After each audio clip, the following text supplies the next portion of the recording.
So, in our series, up till now, we have discussed the D, R, S, A, and B of our mnemonic doctors A, B, C. Now, we will move on towards the C, that is circulation. Keep in mind that C or circulation could also come first, right after the D, R, and S, before the A and B, if you see any life threatening bleeding signs.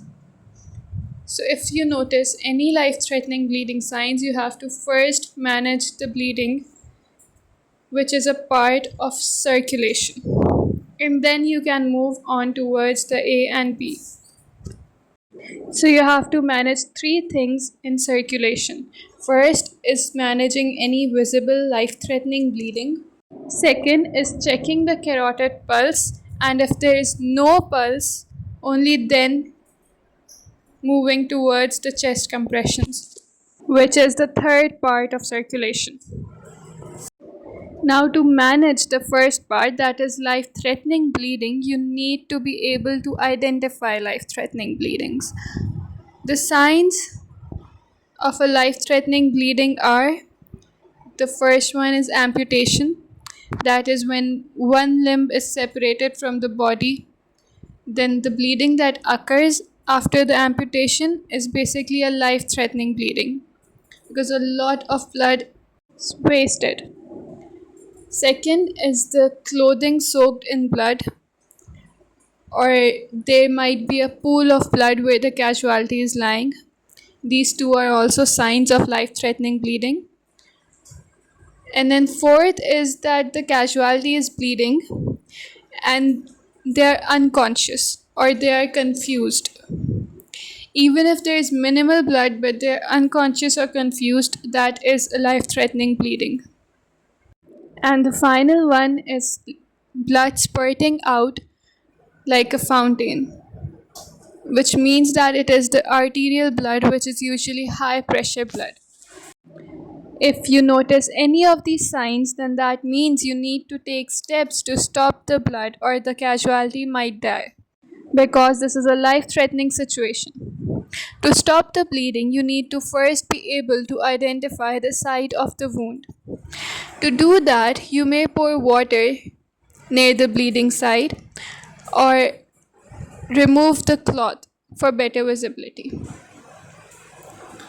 If the casualty is lying near a pool of blood, then that means that the wound site is at the back of the casualty. So you'll roll the casualty to the side and then apply pressure wherever the wound might be on the back. After identifying the site of the wound, we apply pressure directly over it to stop the bleeding. If there is a puncture wound with a gap, we have to fill the cloth in that gap so that the pressure is applied equally. Make sure that the first cloth that you are using, you never ever pull that apart, because if you remove the first cloth, then the cloth that might have formed over the wound will tear apart and the bleeding will start again. So make sure that you never remove the first cloth. However, if the first cloth gets soaked, then the pressure that you apply might not be useful. So what you do is you'll place a second cloth over the first cloth, and then if the second cloth also gets soaked, you will remove the second one and place a third one. Now, if you have been applying pressure for 1 minute and the bleeding has not stopped, you will ask a bystander, someone from the crowd, to apply the pressure for you, and you will move on with the next steps. You should also elevate the affected limb so that gravity slows down the blood flow to the injured site. After you have managed a life threatening bleeding, you move on towards the second part of circulation, which is checking the carotid pulse. You do this to check if the heart is working fine. Because if you've stopped the bleeding but the heart does not pump the blood, then stopping the bleeding was also of no use. because the organs would still not get any blood. So you take the middle and index finger of your dominant hand and place it just lateral to the Adam's apple. That is where your carotid pulse will be felt. Make sure you are checking only one side's carotid pulse, because if you press on both the carotid pulses, you will stop the blood going to your brain. If there is a pulse, well and good. If there is no pulse, then you will give chest compressions. If there is a feeble pulse, you will not give any chest compressions, because if you do, you will mess up with the heart's electrical rhythm. To give chest compressions, you have to maintain a position. You will make two L's with your body. The first L will be in between your thighs and your legs, and the second L will be made by your palm and your forearm. Once you've maintained the position, you will place your non dominant hand over your dominant hand and interlock the fingers. Then you will place your palm over the casualty's chest.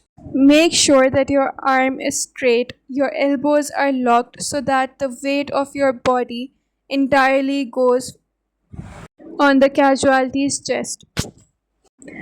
To place your palm, you will draw an imaginary line joining the two nipples on the chest, just as shown in the picture.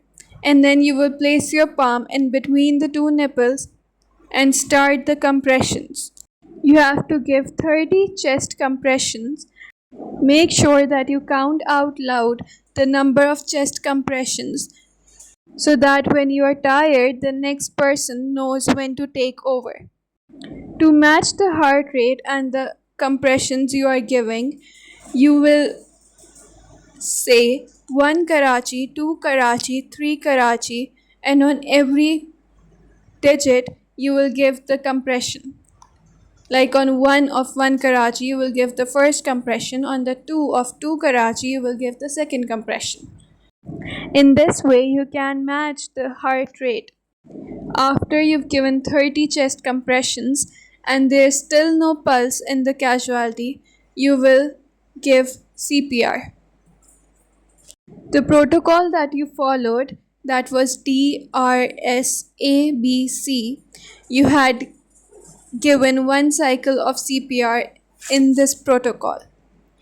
If you recall, you gave 2 rescue breaths when you were managing the breathing, and you gave 30 chest compressions while managing circulation.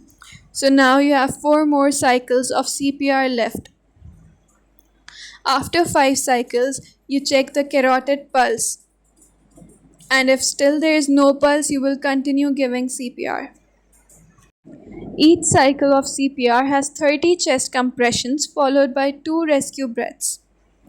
If after the 5 cycles the casualty regains consciousness, you will stop the CPR.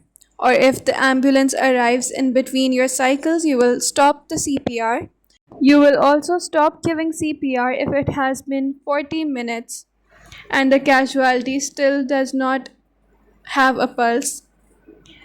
Or you may stop if you get tired, because your safety comes first.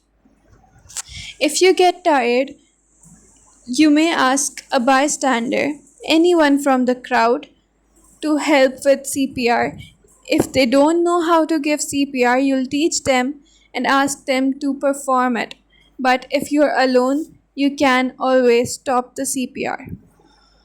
However, you will not stop the CPR if the casualty's bones break by the impact of the compressions, because bones can be healed, but if the casualty dies, they can't be brought back to life.